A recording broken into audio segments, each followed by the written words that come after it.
What's going on, everyone? Welcome back to another episode of the Unstoppable Dad Project. The year is coming to a close, and I just want to thank you for we're getting close to our first year of doing this podcast. We've almost done a full year of episodes. So if you've listened to all of them, thank you. I don't know how you've gotten through some of them, but I appreciate your support. I appreciate you always taking the time out of your busy day and busy week to listen to what I've been able to do over the last year. I'm looking forward to continuing to do this into the future. And once again, just thank you. Thank you for your support. In that vein, obviously, make sure that you're subscribed. Make sure you jump on our socials and follow us on our socials, The Unstoppable Dad Project on Facebook and at The Unstoppable Dad on Instagram. And just share this around with anyone who you think might get some value or enjoyment out of what it is that we're doing here. So this week, I've noticed that kind of coming across my periphery or into my vision a lot over the last few weeks. I've seen a lot, and I do see this a lot. I watch a lot of sport, obviously, follow a lot of sport, predominantly like NFL and UFC. And I've noticed that over the last month or so, I've been hearing more and more of the underdog stories, and not only just from seeing underdogs triumph. From the other week, Juliana Pena won against what seemed like insurmountable odds by beating Amanda Nunes for the title. And there's other stories, even just within that particular card. You've got Charles Oliveira, you've got Dustin Poirier, both people who have had a lot of bumps along the road and throughout different times in their career have been perceived as being underdogs. And you hear them talk, and you hear them talk about, I guess, that underdog mentality that they've had, where they're constantly underestimated, they're constantly doubted, but the thing is, they're continually working. And today's podcast, I just wanted to kind of touch on that underdog mentality, because that underdog mentality, I guess, ties into what I want to try and do with the Unstoppable Dad Project. And it's that message of, no matter the odds, no matter what is going on, you want to always keep moving. You want to be unstoppable. And being unstoppable and that underdog mentality are so closely aligned. And there's other things that I've seen.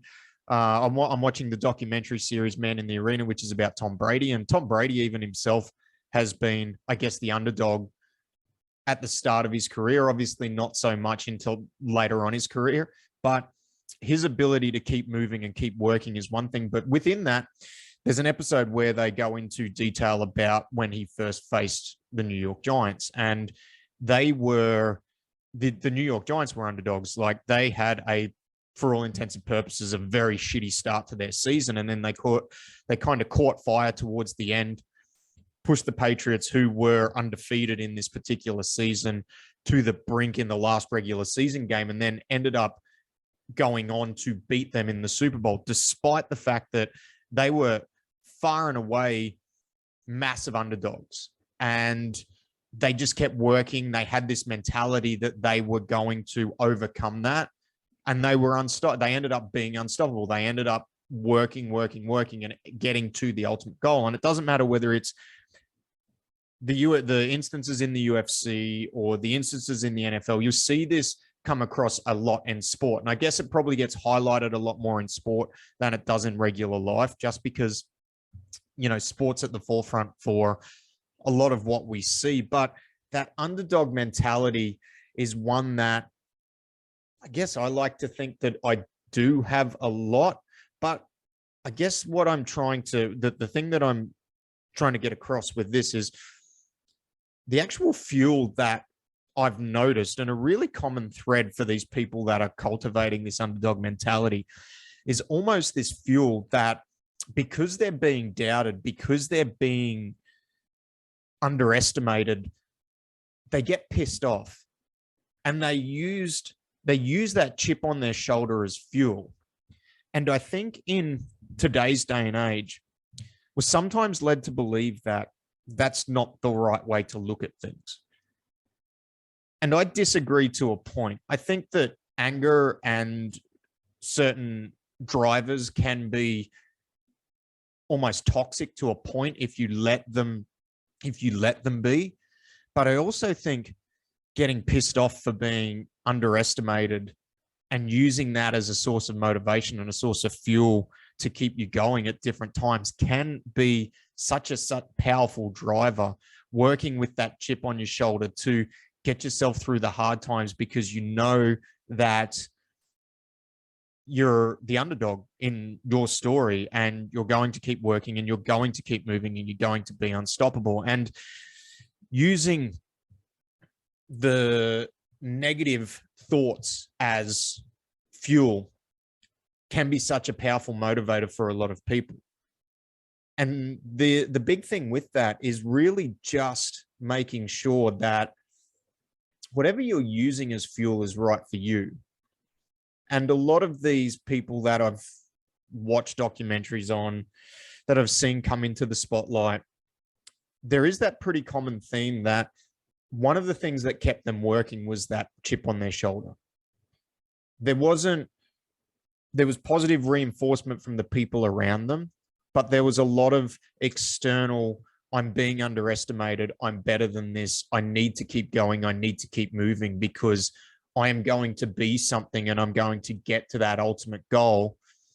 And using that chip as that source of motivation, that drive to keep them going and keep them moving. And then eventually getting to a point where they're champions, where they've won the ultimate championship and they've got to that end point. And I think all too often we get told that we shouldn't, you shouldn't be angry, you shouldn't be pissed off, you shouldn't really try and use that, worry about yourself and not what other people are thinking. But sometimes those doubters and those haters can be such powerful fuel in order to keep us moving and keep us going forward and keep us unstoppable, keep us to get through those hard times.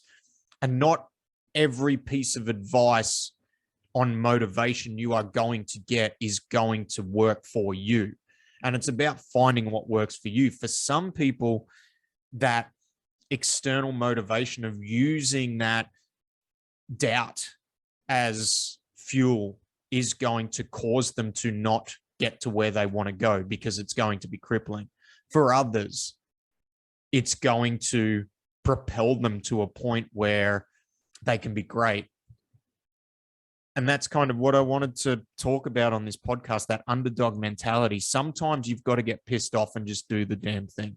Sometimes you do have to use that doubt as a source to keep you going through the hard times.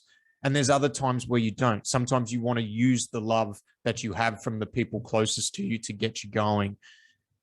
But being able to turn that on and off again and have, I guess, multiple sources to draw from so that you understand your why and why you're doing things, and having that why as a positive influence, but flipping to the dark side and being able to really use that as drive and use that for motivation is such a powerful thing, especially if you constantly feel like you're being underestimated, you constantly feel like you're being doubted.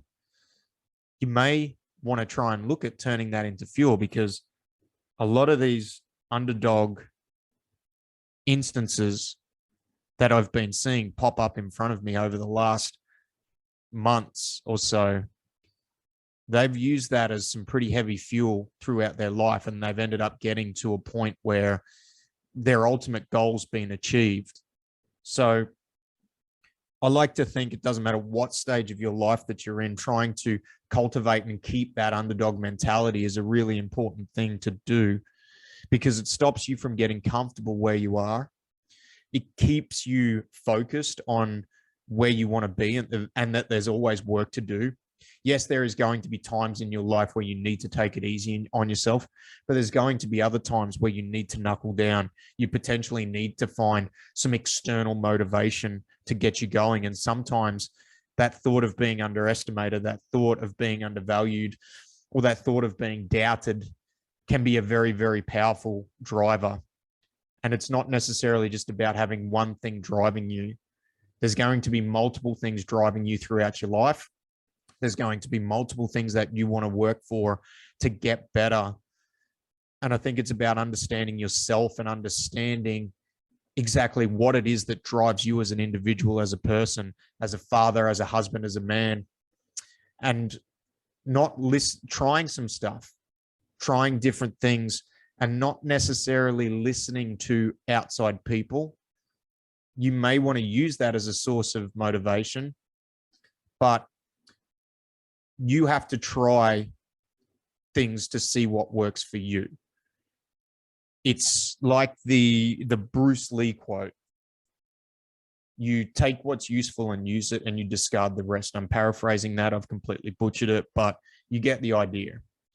That underdog mentality, I think, is something that a lot of people need to cultivate, that people need to draw on from time to time, because things are going to get tough.